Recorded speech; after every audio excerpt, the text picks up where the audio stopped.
tous, bonjour à toutes, bienvenue à notre conférence midi. Donc, le collectif GDT, en collaboration avec l'Association d'étudiants canadiennes, poursuit son cycle de conférences 2023 qui s'appelle Interconnexion. Aujourd'hui, nous avons le plaisir de recevoir Damien Fabre, qui est en Master 2 en sciences des religions à l'Université de Montaigne, et Myriam Ackerman-Sommer, qui est aussi entre autres cofondatrice d'Akeia, qui vont nous présenter une conférence qui s'appelle Akeia, une tentative de structuration d'un courant orthodoxe moderne en France. Juste avant de lancer la conférence, nous remercions l'Association d'études juives canadiennes, le Vered Jewish Canadian Studies Program à l'Université d'Ottawa, le Huron University at Western, le programme en études juives de l'Université de Montréal et la FAICUM pour leur soutien tout au long du projet. La conférence sera de quarantaine de minutes en français, suivie d'une période de questions bilingues français-anglais. Donc, avec les participants et les participantes. Donc, Myriam, Fabien, Damien, je vous cède Oui, la parole. en commençant par repréciser que c'est Ayeka et pas Akeya, mais c'est pas grave. Enfin, c'est pour Myriam. Oui, je propose, c'est pas grave. Je commence par dire que dans l'interconnexion, je pense qu'on va y être vraiment aujourd'hui, avant aussi de passer la parole à Myriam pour qu'elle puisse se présenter. Et du coup, ce mot d'interconnexion me plaît bien, puisque moi, j'ai repris mes études sur le tard. J'ai une vie professionnelle à côté et je suis encore dans la vie professionnelle en même temps que j'étudie. Je suis journaliste.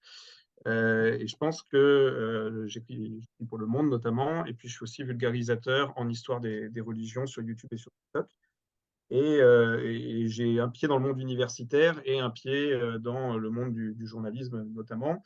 Et je pense que ça se ressent sur le travail de recherche que j'ai mené l'année dernière en Master 1, dont je vais vous parler ce soir.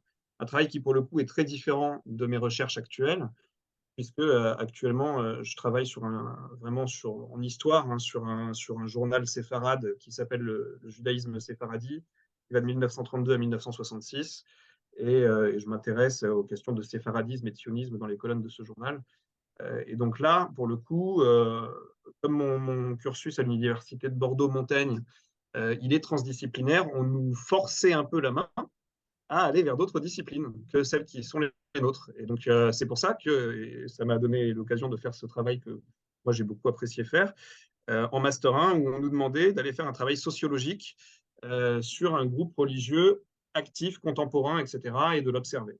Et donc, c'est ce qui a donné lieu à mon travail de recherche de l'année dernière sur Ayeka, que j'ai réalisé avec de l'observation participante, avec des entretiens biographiques et avec des questionnaires également. Mais voilà, je suis en plein dans l'interconnexion. Je ne suis pas sociologue. Je maîtrise bien mieux la méthodologie de l'histoire. Et donc, j'ai dû apprendre. Et je pense que ce qui résulte de ça, c'est un travail qui peut-être, par certains aspects, est plus journalistique, universitaire, on verra. Et je pense que la forme de dialogue aujourd'hui avec Myriam va me mettre aussi peut-être dans des coups que je connais bien, qui sont ceux de l'interview. Et donc, on va voir. Avant de continuer du coup et de rentrer dans le vif du sujet, Myriam, quelques mots pour te présenter peut-être. Alors, je m'appelle Myriam Ackerman-Sommer. Dans 2 mois et demi, je vais recevoir l'ordination à New York en tant que femme rabbin orthodoxe. Donc, c'est une première en France où nous n'avons pas encore de femmes rabbins orthodoxes en exercice.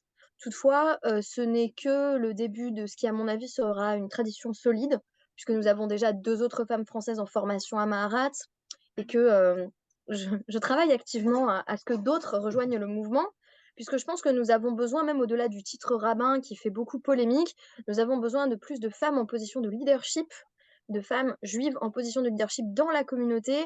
Pour donner un chiffre indicateur, on a par exemple 95% de présidents de communautés du consistoire qui sont des hommes, donc une grande minorité de femmes. Nous avons également une présidente dans notre communauté, tout en respectant la parité absolue dans le conseil d'administration avec vraiment 4 hommes, 4 femmes.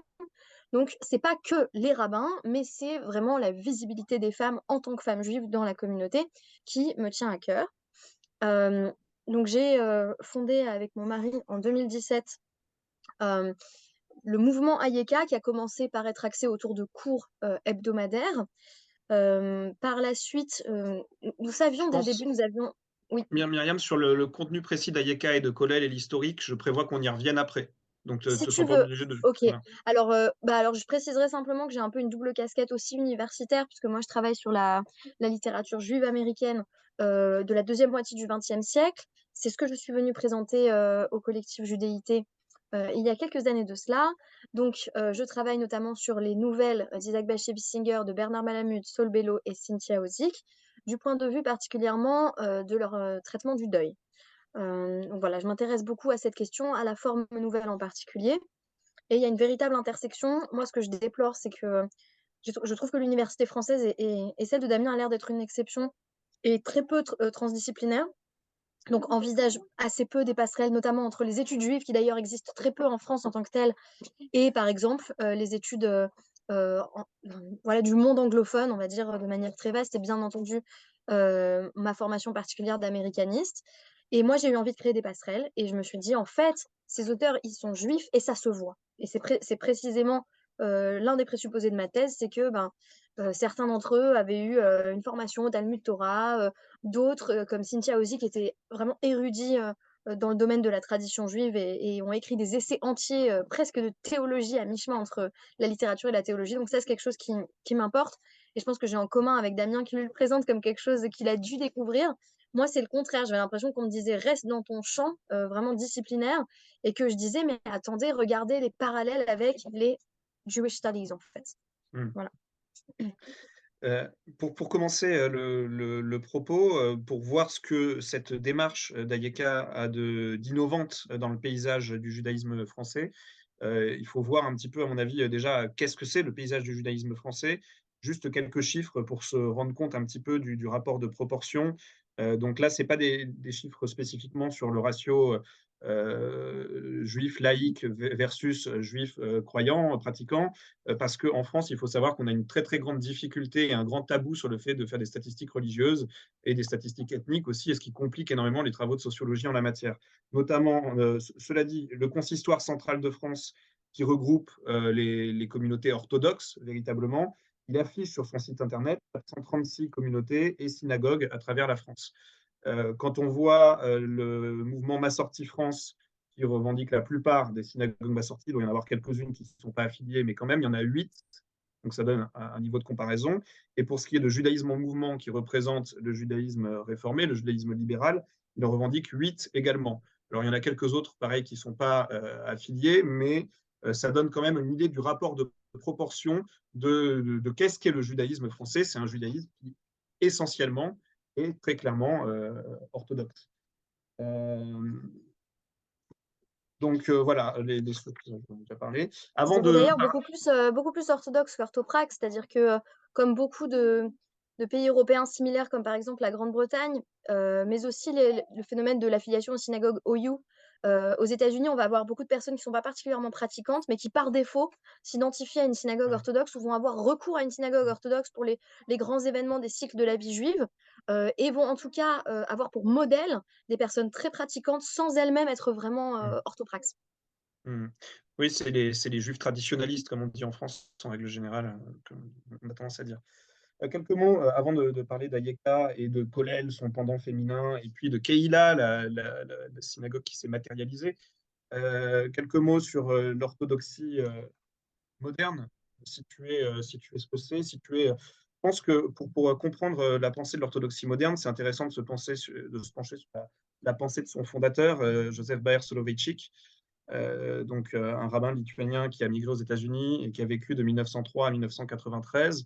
Moi, je trouve que c'est tout à fait symptomatique pour comprendre les deux piliers de l'orthodoxie moderne, de voir ce qu'il dit dans son livre Le croyant solitaire, qui est paru en 1978. Dans celui-ci, il essaie de résoudre cette fameuse contradiction bien connue du fait que, enfin, contradiction apparente en tout cas pour lui, qu'il y ait deux récits distincts de la création du monde dans la Genèse, donc Genèse 1 et Genèse 2, qui ont moult fois servi à des explications historico-critiques pour dire que le récit de la Genèse est une compilation faite de plein de textes sur de vastes périodes de temps.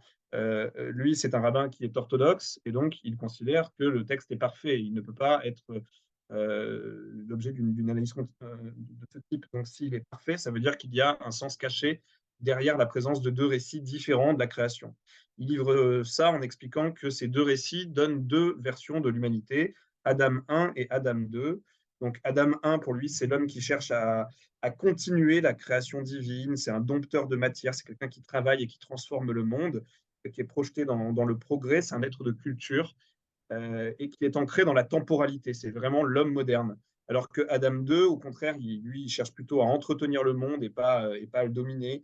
Il cherche plutôt un être contemplatif, c'est un religieux qui se pose plutôt la question du pourquoi plutôt que celle du comment, et qui est en quête du sens de la vie. Il est solitaire et il aspire à l'intemporalité. Donc c'est l'homme croyant, c'est l'homme orthodoxe en fait. Et on a vraiment ces deux pôles qui cohabitent en chaque être humain, plus ou moins facilement, et particulièrement dans le cœur des croyants, et ça crée un dialogue intime et solitaire, d'où son titre de croyant solitaire. Mais ça a des applications très concrètes, en fait, cette dichotomie dans le judaïsme orthodoxe moderne, qui n'est pas juste une considération philosophique. Ça peut être résumé dans le slogan Torah Umada. Je l'ai bien prononcé, Myriam? Torah Umada. Donc Torah et savoir profane, qui est le slogan de la Yeshiva University de New York. On a vraiment ces deux pôles, le fait d'avoir du savoir profane et le fait d'avoir l'étude juive, qui fait que dans les cursus rabbiniques que vous suivez, on exige, c'est toujours le cas, Myriam, que vous ayez un diplôme dans un cours séculier avant de vous ordonner rabbin, c'est ça? Tout à fait. Donc ça n'a pas changé. Eh bien, très bien. Justement, là, j'ai prévu une longue partie présentant un petit peu l'historique d'Ayeka, et plutôt que de le faire moi, je pense que c'est le moment où, Myriam, tu peux nous décrire un peu le chemin qu'a parcouru Ayeka depuis sa création en 2017. Tout à fait. Donc 2017, c'est le début tout d'abord de la relation avec mon mari. Donc on s'est retrouvés autour de ce projet de démocratiser l'accès aux textes de la tradition juive. Donc on voulait faire des cercles d'études tout simplement avec essentiellement des jeunes de notre âge. On préparait la traduction et on allait la livrer à des personnes qui allaient ensuite partager leur opinion, leur perspective sur les textes. On a commencé avec les Maximes des Pères, Pirkei Avot. On avait d'emblée ce projet que ça évolue vers une communauté. Donc en 2018, on a créé l'association proprement dite. En 2019, nous sommes partis tous les deux à New York pour une année dans le cadre d'une formation rabbinique, puisque mon mari se forme également pour être rabbin à la Yeshivat Roveve Torah et moi je suis à la Yeshivat Maharat. En parallèle, on a commencé à vraiment diversifier l'offre d'Ayeka en termes de présence virtuelle. Donc, c'est là qu'on a commencé à être présent sur Instagram, sur YouTube. On s'est lancé à ce moment-là. On a à l'heure actuelle une centaine de vidéos sur notre chaîne YouTube. On n'est pas encore sur TikTok parce que je sais pas, on s'est pas adapté à ce nouveau médium de communication. Mais on était très présent sur Facebook. Voilà, donc on essaie d'acquérir comme ça une forme de visibilité tout en étant à l'étranger. On a également donc, créé notre site web aux alentours de cette période-là qui existe toujours. Je pense que c'est aussi en 2019 qu'a commencé une certaine forme d'exposition médiatique, notamment autour du fait que je souhaite être rabbin, qui a permis de nous faire connaître aussi en dehors du monde juif, de sorte que ça va intéresser d'autres courants religieux. On a eu pas mal d'articles dans La Croix, un article dans Réforme. Donc les protestants, les catholiques Libération aussi, The Times of Israel. Et puis, Ouais, ça, c'est à partir de 2020, hein, surtout que vous avez eu une grosse couverture c'est médiatique. ça, à partir J'ai de là. remarqué. Et donc ça a continué à se développer à partir de là. On est rentré donc en 2020. Pendant le Covid, on a commencé ce qu'on a appelé une pop-up community, donc un modèle de communauté éphémère entre les deux premières grandes vagues, de sorte qu'on pouvait faire, en fait, on faisait du présentiel avec des masques, en gros. Donc à ce moment-là, la pop-up community, c'était, on a pris un appart pendant d'abord un mois, puis on l'a repris pendant encore 4 mois, et c'était des activités tous les jours, un programme Beth Midrash, donc ça veut dire en gros, il y a de telle heure à telle heure, venez étudier avec nous sur le modèle d'une vie juive complète, axée autour du foyer. Donc, on s'est dit, cette expérience de pop-up, c'est très intéressant, mais nous, ce qu'on voudrait, c'est une communauté stable à plein temps.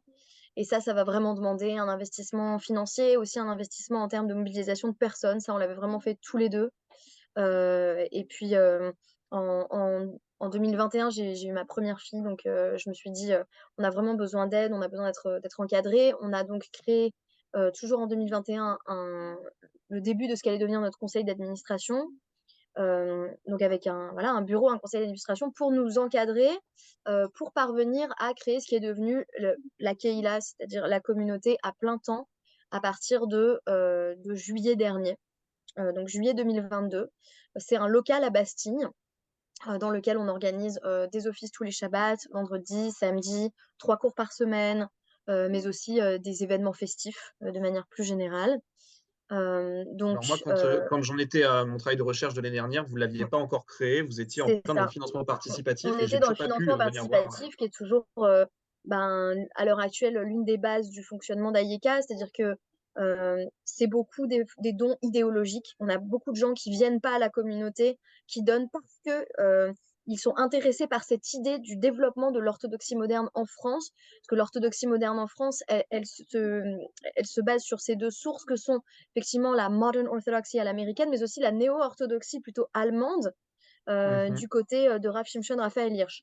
Et donc ce courant-là, dans lequel des Français progressistes et orthodoxes se reconnaissent, a trouvé des émules. On a également développé, donc là on est à la 3e année de ce qu'on appelle le projet Kollel. Kollel a débuté pendant le Covid en 2021. C'était 2 mois d'études intensives pour les femmes de session Zoom, 8 heures par semaine. On a toujours proposé 2 modèles, le modèle auditrice libre, mais également des modalités de suivi pour les boursières. Les boursières, comme dans un kollel classique, c'est-à-dire une institution où les hommes sont payés pour des études religieuses avancées, ces femmes sont donc payées pour suivre tous les cours et ensuite écrire un article. Nous avons donc 2 magazines publiés des 2 premières sessions qui correspondent à nos 2 premières promotions de boursières. Et là, nous sommes dans l'organisation justement de la rédaction des articles de la 3e session. Donc c'est la première année que Kollel est en présentiel et donc que les boursières sont déjà parisiennes et ont également l'obligation de se rendre au cours sur place, ont des chavroutot, des partenaires d'études fixes. Nous, notre but à travers Kollel, c'était de faire émerger une voix juive intellectuelle française féminine et féministe. Puisque nous avons constaté que dans les colloques des intellectuels juifs, It's Raining Men, et donc que ça pourrait être intéressant de donner la parole aux femmes, et la plupart du temps, il y a une crise de la légitimité des femmes juives vis-à-vis de leur tradition, puisque ne serait-ce que quand elles ont, alors on va dire au mieux par rapport à l'éducation juive, suivi le cursus des écoles juives, en fait, on leur a pas dispensé les mêmes enseignements qu'aux garçons. Et donc, elles vont avoir appris peut-être dans les établissements les plus progressistes la Mishnah, mais pas le Talmud. Donc, il y a un déséquilibre des connaissances et c'est cela qu'on essaye de pallier dans le cadre de Kollel, qui désigne donc à la fois cet institut pour les hommes, habituellement, mais aussi Kollel, la voix des femmes, et la voix de Kol, de toutes les femmes, avec un kouf.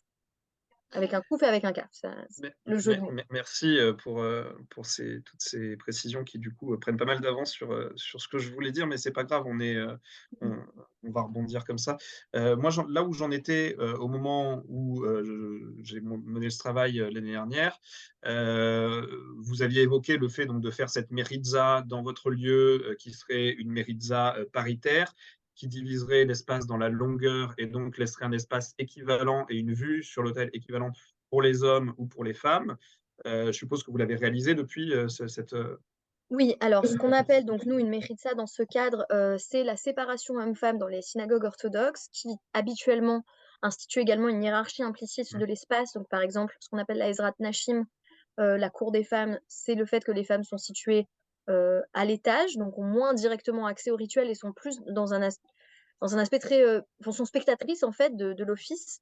On a aussi dans les milieux orthodoxes plus fermés le fait que les femmes sont souvent reléguées derrière, donc sont dans une salle à côté ou à l'arrière de l'office principal, qui est bien entendu mené par des hommes. Et donc nous, on s'est inspiré d'un modèle tel que HIR à Riverdale, où en fait la méritza est tout simplement au milieu. L'accès à la bima, donc effectivement, on pourrait appeler ça l'hôtel, est égal et paritaire. On a également des paravents amovibles en guise de méritza, donc un espace qui est en constante, voilà, qui peut sans cesse être modifiée et réorganisée. Par exemple, quand on s'adresse aux hommes comme aux femmes, en général, c'est moi qui fais le Dvar Torah. Donc, je vais partager des mots de Torah devant toute l'Assemblée. On va enlever les paravents pour que je puisse m'adresser à toute l'Assemblée. Et c'est seulement à des moments de la prière où on nous dit qu'il y a une concentration particulière qui est requise, qui imposerait une certaine forme de séparation, qu'on va remettre des paravents. Donc là encore, qu'on enlève de nouveau au moment du kidouche, par exemple, dans les moments conviviaux où on va partager ensemble voilà, des petits fours et bien entendu la coupe de bénédiction rituelle. Alors, ces choix-là, ils sont tous sauf anodins puisque ça a été assez bien montré par Béatrice de Gasquet. En France, la question de l'emplacement de la méritza, c'est devenu, à partir des années 60, un enjeu très identitaire dans le judaïsme francophone et de division entre les différents courants. Et en fait, il y a une sorte de lutte autour de la question de l'espace et de la répartition dans les genres de l'espace entre les courants réformés, massortis et orthodoxes de l'autre côté. Et donc, les choix qu'on fait par rapport à cette méritza situe tout de suite là où veut se placer en fait telle communauté, telle synagogue, etc.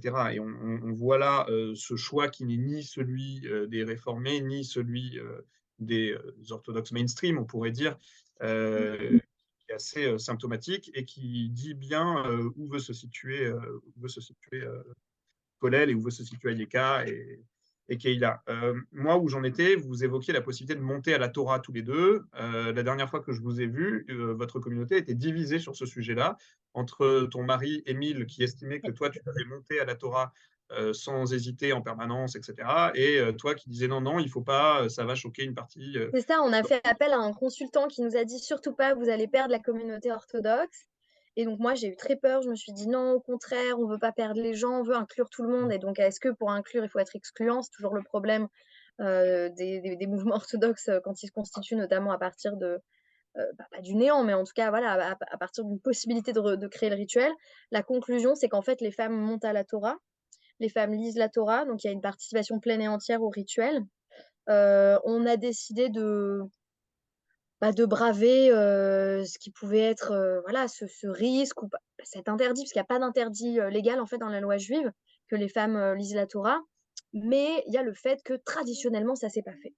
Et donc on s'est dit, ben tant pis, c'est vrai que ça va nous mettre en porte-à-faux avec une partie de l'orthodoxie, mais nous on sait en tout cas qu'on est solide sur les textes. Donc j'ai créé par exemple une fiche de synthèse en expliquant pourquoi c'était possible en 2 pages, quoi, en 2 pages Word en me basant sur des responsa, notamment du Rav Sperber ou du Rav Shapiro, donc, qui ont expliqué du point de vue de l'orthodoxie en fait pourquoi c'est tout à fait possible pour des femmes de lire la Torah, de monter donc à la bima.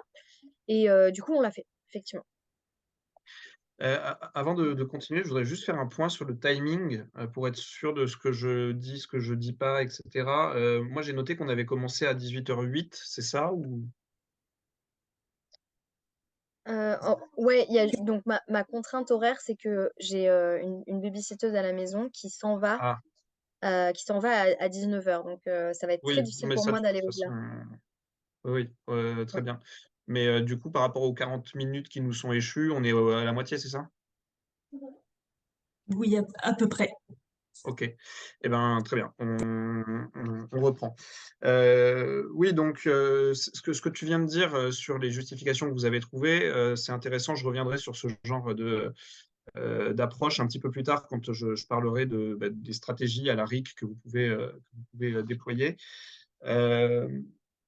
J'ai fait une enquête sociologique pour voir un peu qui ça concernait. Je ne pouvais pas le faire sur les gens de Keïla, donc vraiment votre communauté maintenant qu'elle est constituée, puisqu'elle n'était pas encore constituée au moment où j'ai fait mon enquête. Donc je l'ai fait sous celle que j'avais sous la main pour le coup, qui étaient les participantes à Kollel, pour voir un petit peu le profil sociologique que vous touchiez. Et donc, sans surprise, on a 90% de femmes, mais certains hommes dont je faisais partie, puisque j'ai participé au cursus également, pouvaient être là en candidat libre. Hein. Il n'y a que des femmes qui peuvent être boursières, mais on peut être candidat libre dans le cursus Kollel.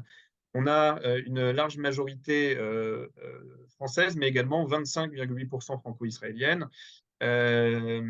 Majorité 87% qui résident en France et le reste qui réside en Israël. Donc les cours étaient tout le temps quand même un pied en Israël, un pied en France, même si la majorité est très, très largement en France.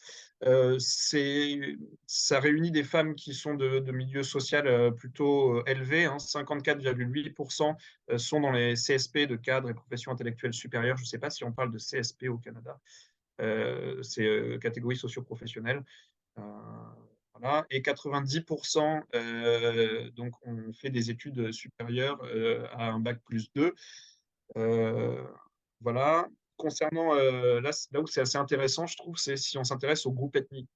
Encore une fois, un grand tabou en France de poser la question des ethnies aux gens et d'essayer de faire des statistiques en la matière. Et là, en plus, c'est rendu d'autant plus difficile par la pluralité des identités qui sont vécues, qui sont ressenties, par les filiations multiples, par les personnes qui sont converties au judaïsme, etc. Mais il ressort quand même que parmi les participantes, il y a une courte majorité d'Ashkénazes. 57% des participantes ayant répondu au questionnaire se décrivent comme Ashkénazes, mais 51% se décrivent comme séfarades. Donc là, il y a plus de 100% du fait qu'il y ait des personnes qui ont répondu des deux, parce que j'ai un parent séfarade et un parent ashkénaze, etc. Donc, c'est double affiliation. Mais cette majorité ashkénaze, elle doit être mise en perspective avec le ratio entre séfarade et ashkénaze en France pour essayer d'avoir un petit peu du sens. Et en la matière, on est à 70% des juifs de France qui se réclament du groupe ethnico-culturel séfarade. Ça, c'était en 2002. Et c'est des chiffres de Eric Cohen qui a noté dans son étude Les Juifs en France, valeurs et identité. Donc, on voit que là, il y a un décalage entre les participantes à Colel et la représentation ethnique du judaïsme français. Toutefois, c'est assez quand même compliqué d'essayer de tirer de plus vastes conclusions en la matière, notamment parce que ça a été assez bien montré par Lucine Endelstein. La question de la frontière séfarade-ashkénaze en France se brouille de plus en plus, et je pense que c'est peut-être le cas dans tous les pays de la diaspora d'ailleurs. Et on assiste à une recomposition via un prisme avant tout religieux. Il y a une désethnicisation du judaïsme dans la diaspora en tout cas en France, qui n'est pas un phénomène d'ailleurs strictement juif, hein, et on l'observe dans d'autres religions à l'échelle mondiale. Olivier Roy le notait dans son livre La Sainte Ignorance. Donc voilà, en termes de courants religieux, c'est aussi intéressant de voir qu'on n'est pas seulement sur des personnes qui s'inscrivent dans de l'orthodoxie moderne. C'est la majorité d'entre elles, hein, 41% se décrivent comme orthodoxes modernes, mais on a derrière ça 19% qui se décrivent comme libérales, 12% qui se décrivent comme orthodoxes, 9% comme ma sortie. Donc, et puis plusieurs qui disent rien, qui disent je ne me définis pas, d'autres qui disent je suis traditionnel, d'autres qui disent je suis en recherche, des personnes qui disent je ne sais pas, etc. Donc, on n'est pas dans une revendication identitaire orthodoxe moderne forcenée. Voilà. Est-ce que toi, ça t'évoque quelque chose, cette petite approche sociologique? En tout cas, je veux dire que oui, il ressort quand même que vous touchez quand même un public qui est quand même très inséré socialement et très éduqué globalement. Oui. Oui, oui, tout à fait. Et je pense que ça serait intéressant de comparer ces chiffres à la population juive française aussi, notamment parisienne, où on a aussi un niveau très élevé de cadres. Donc, on a beaucoup de personnes qui sont allées au-delà du bac, qui ont fait des études supérieures dans la communauté juive de manière générale. Ouais, il y avait quelqu'un qui avait travaillé là-dessus, je l'ai mis dans mes notes, je comptais le mentionner éventuellement plus tard, mais qui montrait quand même que dans le judaïsme français, il y a un niveau de pratique qui est inversement proportionnel au niveau de revenu. C'est-à-dire qu'en règle générale, moins on est riche, plus on est pratiquant dans le judaïsme français. Et donc, de ce point de vue-là, vous sembleriez être un petit peu à contre-courant. Après, c'est des échantillons qui sont trop faibles pour faire des généralités, mais je trouvais ça quand même assez intéressant. Voilà, donc tu parlais de tes réseaux Internet tout à l'heure, YouTube, etc. Clairement, moi j'ai un chapitre entier dans mon étude qui est consacré à ça parce que c'est un gros bout, votre visibilité numérique, tous les réseaux que vous avez déployés, donc bon, les sites Internet classiques, etc. Sur votre page YouTube, tu le disais, il y a énormément de formats différents, des formats de vulgarisation en duo face caméra, des vlogs, un talk show d'ailleurs sur l'actualité juive intitulé Tsarfat. Vous le faites plus celui-là? Ils ont pas refait au-delà de la Ils deuxième l'ont. édition, c'est dommage. Ouais, tout à Ouais, fait. c'est dommage. Sarfat, donc France. De nombreuses rediffusions, des cours donnés en visioconférence, etc. Il y a la page Facebook avec plus de 10 000 personnes dessus. Et encore, c'est les chiffres de l'année dernière, encore une fois. Instagram, vous avez un très très gros activisme dessus avec 2 pages, une pour Ayeka et une pour Colel. Et sur Colel, il y a cette démarche participante de faire que ce soit les boursières en fait, des éditions précédentes qui animent la page. C'est ça, ça continue? Tout à fait. Tout à fait, ça continue. Et on est aux alentours de 3000 abonnés. Et c'est essentiellement de la vulgarisation des grandes fêtes, des concepts féministes comment dire, au carrefour avec le judaïsme, en fait. Une page SoundCloud, une newsletter, pour Ayeka, une pour Colel, des boucles WhatsApp de numéros de téléphone. Bref, vous utilisez toutes les cordes à votre arc, sauf TikTok encore, qui reste à conquérir comme espace. Cet intense activisme sur les réseaux, il peut être mis en parallèle avec une volonté de prosélytisme interne au judaïsme, qui n'est pas caché. Émile me disait, je le cite, quand tu es féministe, tu n'as pas envie d'être féministe que pour les femmes qui t'entourent, mais tu aspires à aider les femmes au-delà. Eh bien, je ne milite pas pour mes juifs, mais pour les juifs. On ne va pas fermer des portes, on va ouvrir, c'est-à-dire qu'on ne va pas critiquer comment font les autres. Par contre, il y a toute l'idée de développer un discours qui va attirer du monde afin qu'ils puissent se reconnaître dans nos pratiques. Donc, vous avez vraiment la volonté, d'ailleurs, c'est ce que tu disais quand tu avais peur de monter à la Torah parce que tu avais peur de brusquer une partie de la communauté orthodoxe. Vous voulez clairement attirer vers vous aussi bien quelque part des gens des communautés réformés ou des gens qui sont encore sans attache que des gens des communautés orthodoxes. Il y a C'est une forme ça, de ces gens-là, on retrouve en fait ces profils dans la communauté. On a pas mal de personnes en conversion. On a maintenant la possibilité de faire des conversions euh, en passant par un beth-din américain, puisque nous-mêmes, nous ne sommes pas un beth-din, évidemment. Donc un beth-din, c'est un tribunal rabbinique composé de 3 sages.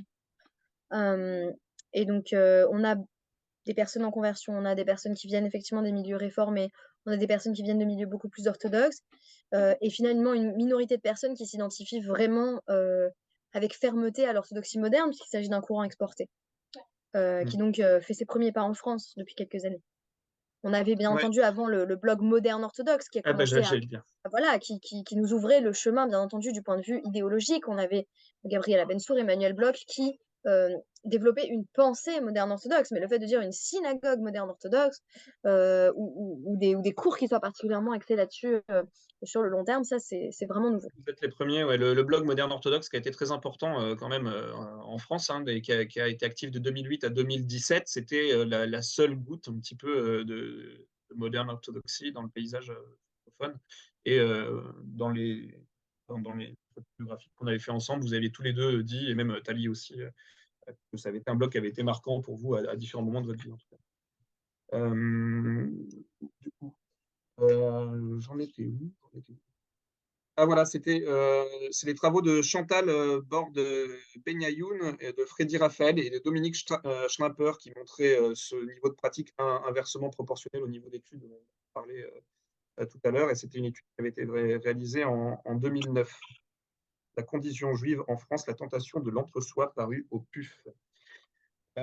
Maintenant, je voudrais aborder les stratégies que vous déployez vis-à-vis de la Halara et les objectifs que vous essayez d'atteindre.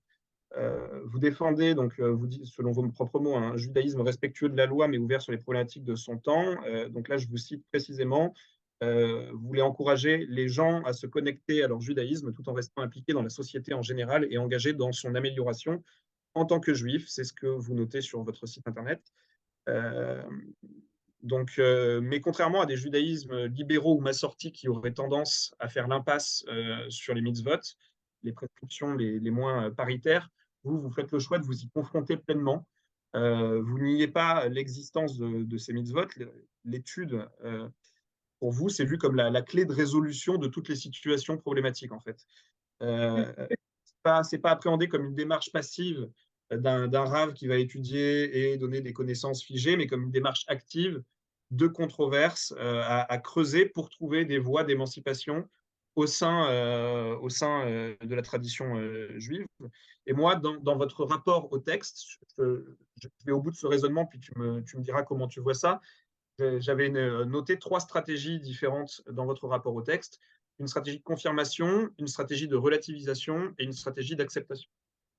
Alors, en ce qui concerne la confirmation, il s'agit de trouver des avis à la RIC très clairs pour autoriser une pratique et qui peuvent être difficilement contestables. Alors, par exemple, il y a cette idée dans certaines communautés orthodoxes selon lesquelles les femmes n'auraient pas le droit de toucher les rouleaux de la Torah, un Sefer Torah, avec le prétexte généralement invoqué, c'est que quand une femme est en état de touma, en état d'impureté, donc quand elle a ses règles, voilà, elle ne peut pas toucher le Sefer Torah car elle serait impure. Et que comme on ne peut pas savoir quand une femme a ses règles, eh bien, par mesure de sécurité, en gros, elle n'a jamais le droit de toucher le Sefer Torah. Sauf que vous citez directement Moïse Maïmonide dans son Mishneh Torah, donc le traité Tefilin, Mezouza et Rouleau de Torah en 18. Tous ceux qui sont rituellement impurs, y compris les femmes, pendant leurs règles, ainsi qu'un non-juif, peuvent tenir un rouleau de la loi et y lire, car les paroles de la Torah ne contractent pas d'impureté, à condition que les mains du détenteur ne soient pas sales ou souillées. Il doit donc se laver les mains, puis il peut le toucher. Donc là, l'avis, il est très clair, il est assez indiscutable. C'est une autorité qui fait relativement consensus, donc vous êtes dans cette stratégie que je nommais de confirmation. Pour la stratégie de relativisation, l'idée, c'est de vous emparer d'une mitzvah qui est en apparence non paritaire, et puis par le biais de l'étude, de trouver des façons de contextualiser, d'arriver à un sens profond, à un sous-texte, de réancrer ça dans un contexte culturel et éthique. Et l'exemple, par exemple, c'est la tzniut. Je ne vais pas refaire tout le raisonnement, mais d'Emmanuel Bloch, que vous avez reçu récemment dans le collectif Judéité et qui est toujours passionnant à écouter, qui montre les évolutions récentes de la tzniut, qui devient une pratique consistant à mesurer les centimètres de tissu sur le corps des femmes très précisément.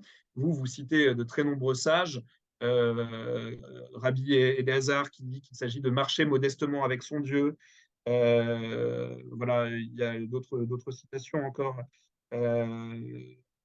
Rav Yehoshua Ibn Shu'aib, pardonnez pour ma prononciation, qui considère que le mot renvoie à la modestie nécessaire dans l'accomplissement de tous les mitzvot.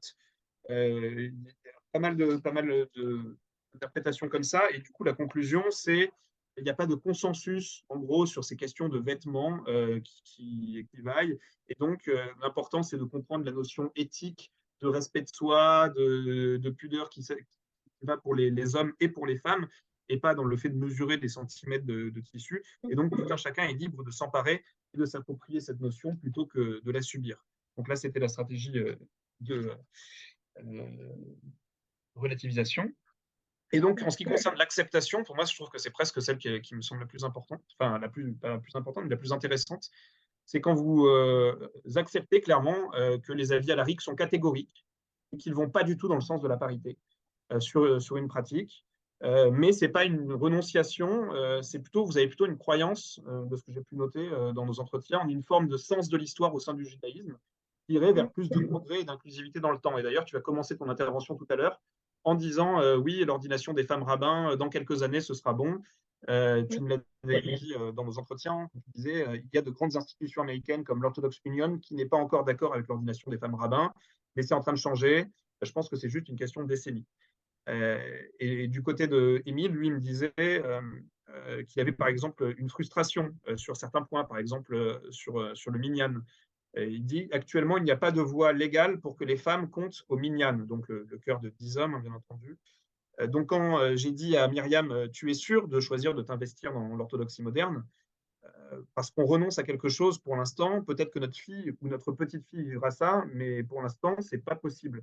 Donc, vous avez vraiment cette idée que les choses vont aller vers plus de progrès et donc il ne faut pas avancer trop vite et des fois, il faut accepter sur certains points que bon, ben là-dessus, on ne peut pas accepter, on ne peut pas bouger, mais ça bougera plus tard. Et alors, vous n'êtes pas seulement dans l'attente, vous militez activement pour obtenir ces évolutions, mais avec toujours cette idée de ne pas aller trop vite pour ne pas prendre le risque de brusquer le reste du monde orthodoxe et de susciter une réaction de rejet à leur égard. Et donc, Émile, ton époux, cite, lui, un de ses rabbins, dit il faut être 3 pas en avant, mais pas 10 pas en avant de sa communauté. Donc voilà, cette idée vraiment à chaque fois que par petits pas, vous allez emmener plus loin la communauté orthodoxe vers un chemin d'émancipation qu'en faisant directement des grands pas, comme le feraient par exemple des réformés ou des massortis. Oui. Ça te l'analyse que j'ai fait de vos visions, de votre rapport au texte Oui, te convient? c'est vrai qu'on a l'impression que l'esprit de la Torah est égalitaire, mais que la halakha ne l'a pas toujours été, et qu'on est dans un mouvement de réintégration progressive de l'égalitarisme dans la loi. Alors, plutôt comme un horizon messianique, c'est-à-dire qu'on n'y est pas encore arrivé, mais qu'au fur et à mesure, on commence par incorporer dans la pratique les choses qui, halakhiquement, ne posent pas de problème, mais que les femmes n'ont jamais fait, pour ensuite essayer de définir des voies halakhiques qui permettraient de parvenir à un judaïsme égalitaire. Et puis, alors, vous avez aussi, quand vous, par vous-même, vous ne trouvez pas forcément de voix, etc., vous avez aussi le recours à vos autorités halakhiques new-yorkaises, les Rosh Yeshiva Dov Linzer et Jeffrey Cox, qui font aussi autorité Ouais. pour vous en matière de halakha et qui peuvent rendre des fois des avis sur certains sujets. Moi, j'avais été confronté, en venant vous observer à une cérémonie de Purim, au fait, à quelque chose qui pourrait choquer beaucoup de communautés orthodoxes très dans le courant mainstream. C'était le cas d'un homme transgenre qui est venu se mettre du côté masculin de la Méritza. Et donc, ça s'est tout à fait bien passé. Mais du coup, moi, j'avais posé la question, et entre vous, vous rendiez des avis différents. Et Émile, lui, il était catégorique sur le fait que, bon, déjà, de base, c'est tout à fait autorisé, ça, tout le monde était d'accord de dire qu'un homme transgenre peut aller du côté masculin. Par contre, la question, c'était de savoir est-ce qu'il compte au minyan ou est-ce qu'il ne compte pas au minyan. Et entre-temps, l'un de ces rabbins a publié un responsum indiquant que les personnes transgenres comptent effectivement dans le genre qui correspond à leur identité vécue. et ben, visiblement, Ouais. il avait déjà dû le rendre à temps, cet avis, puisque Émile me l'avait dit très clairement. Oui, oui, moi j'ai une de mes autorités alariques qui Ouais, a c'est fait le ça, c'est responsable. depuis, il a vraiment publié le fruit de D'accord. ses recherches. Et donc voilà, il y a eu par la suite, là aujourd'hui, a été publié un responsum aussi sur lequel mon propre Rosh Yeshiva, Rav Jeffrey Fox, travaille depuis des années sur le fait que l'homosexualité féminine n'est pas une transgression. Et donc voilà, il écrit à ce sujet qu'il y a rien d'interdit. Enfin, il parle de est-ce qu'il y a un interdit dans le judaïsme là-dessus, et lui il conclut que ce n'est pas un facteur d'exclusion, et il va définir quel était l'interdit aussi à l'époque des sages, puisqu'on avait c'est d'ailleurs très amusant à la fois dans l'interdiction de l'homosexualité masculine et féminine, on a l'idée que c'était une forme d'hétérosexualité cachée, où donc, chez les femmes, ce que les sages appelaient l'hétérosexualité féminine, c'était en fait des femmes qui allaient échanger la semence de leurs maris respectifs, donc encore quelque chose de très très hétérocentré. Et dans une explication célèbre de Tosfot sur le traité des Darim, au sujet de l'homosexualité masculine, on nous parle d'hommes qui avaient une forme d'homosexualité très récréative parce qu'ils s'ennuyaient avec leurs femmes. Donc, en fait, des hommes hétérosexuels, mais qui avaient une activité sexuelle en plus ludique, plutôt sur le modèle qu'on connaît souvent comme étant celui de la Grèce antique, c'est-à-dire que le mariage hétérosexuel, il sert à fonder la famille, mais la véritable sensualité, elle serait du côté de l'éphèbe, peut-être. Là, on aurait ce genre de phénomène qui était condamné dans notre tradition. Je pense que le vrai problème qu'on a à l'heure actuelle, c'est le fait qu'on a des couples homosexuels qui sont dans des velléités d'engagement. Et donc, c'est pas vraiment la réalité qu'on nous décrivait à l'époque du Talmud, où on nous parle voilà, d'une sexualité homosexuelle récréative. Et donc, on devrait repenser des catégories halachiques nouvelles. C'est un effort, je pense, que beaucoup de décisionnaires sérieux essayent de faire à l'heure actuelle. Mais c'est un vrai travail. Il faut tout défricher de nouveau à la lumière de l'évolution des catégories, tout simplement. Par exemple, effectivement, le phénomène, la multiplication des personnes transgenres dans la communauté, c'est un nouvel objet halachique. Et donc, il faut retravailler cet objet pour définir un discours légal qui permettrait une inclusion pleine et entière de ces personnes-là dans la communauté. Je me rends compte de l'heure qui tourne et qu'il va Oui, falloir il me reste conclure. exactement 10 minutes avant la Ouais, et du disparition de la coup, laïcité. j'ai tous mes derniers chapitres, je vais les faire en illico presto, on n'a rien de temps pour arriver au bout. Il y a la partie de l'interconnexion véritablement entre les États-Unis et la France qui me semblait intéressante à aborder, puisque vous êtes formé au moule américain, même si vous venez de France, et vous êtes pleinement français et vous avez envie d'œuvrer dans cette société. Tous les deux, vous avez rejeté d'un revers de la main l'hypothèse d'une alia un jour en disant que ce n'était pas du tout ce qui vous intéressait et que vous vouliez être en France et œuvrer en France. Voilà. Mais en fait, ce qu'il faut bien comprendre, c'est qu'en France, on a quand même ce fameux French secularism, cette laïcité à la française qui est une spécificité qui des fois est dure à saisir ailleurs qu'en France, qui fait que, en théorie, bon, en 1905, il y a eu cette loi sur la séparation des églises et de l'État qui instaure que l'État français ne reconnaît aucun culte et ne salarie aucun culte, et l'État français est censé être neutre religieusement, mais le reste de la société peut ne pas être neutre. Et par contre, la liberté de culte est consacrée. Et en fait, depuis les années 90 en France, et ça s'intensifie énormément dans les débats actuels, il y a tout un courant de pensée chez certains hommes politiques et chez certains journalistes et chez certains essayistes qui tend à instaurer une néo-laïcité qui viendrait à gommer totalement toute expression du religieux de l'espace public, même chez les citoyens, et même qui aurait envie en fait de faire plus ou moins disparaître les religions à terme. Et donc, être une personne pratiquante ouvertement qui ne s'en cache pas en France, on est forcément à un moment ou à un autre percuté par ces questions-là, par ce reproche, et notamment aussi par ces fameuses questions en France qui font tout le temps scandale du port de signes religieux ostentatoires, puisqu'on a eu notamment une loi en 2004 qui interdit ce genre de port de signes religieux ostentatoires dans les écoles publiques, et que certains veulent étendre cette interdiction à l'espace public. Et donc vous assumez totalement, toi beaucoup plus Myriam que Émile, le fait d'être pro-modèle américain. Tu dis je préfère le modèle américain où tout le monde vient au travail avec sa kippa, son voile et son turban. En France, j'ai l'impression qu'il y a beaucoup de crispation. Tu te prononces ouvertement contre la loi de 2004 dont je viens de parler.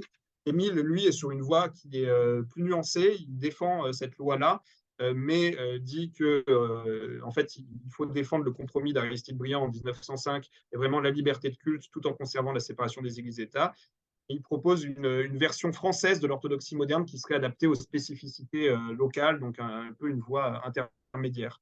J'avais tout un argumentaire sur la porosité des frontières qui concluait qu'en fait, mais on l'a déjà un petit peu dit, que vous n'êtes pas orthodoxe moderne dans votre communauté, qui a autour de vous des massortis, des réformés, des orthodoxes, des gens qui ne savent pas dans lesquels ils sont, qu'il y a certaines personnes qui se disent orthodoxes, que vous trouvez moins orthodoxes que vous, etc. Et qu'en fait, on n'est pas face à des catégories bien figées, mais face à un continuum de pratiques et de sentiments d'appartenance. Et je voulais conclure en disant que vous étiez par tous les moyens que vous mettiez en place, par les stratégies d'adaptation au cas du judaïsme français et par tous vos moyens de communication et de la médiatisation autour de vous, un objet assez compétitif sur ce fameux marché concurrentiel qu'est le marché religieux que décrivait notamment Olivier Roy, pour un public qui est quand même inséré socialement, etc.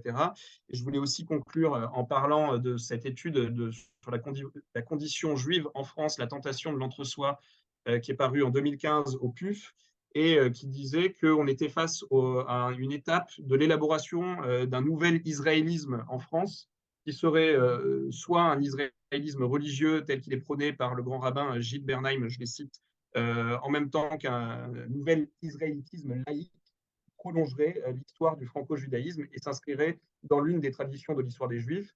Et vous êtes pleinement en fait dans l'élaboration d'un israélitisme, comme ils disent, qui est la synthèse de ces deux pôles en fait. Vous avez ce pied dans la cité et ce pied dans la Torah, si je puis dire.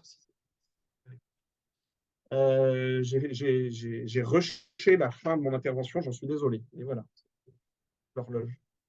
Merci beaucoup pour votre écoute. Ouais. Merci Myriam en tout cas. Merci beaucoup Damien, merci beaucoup Myriam.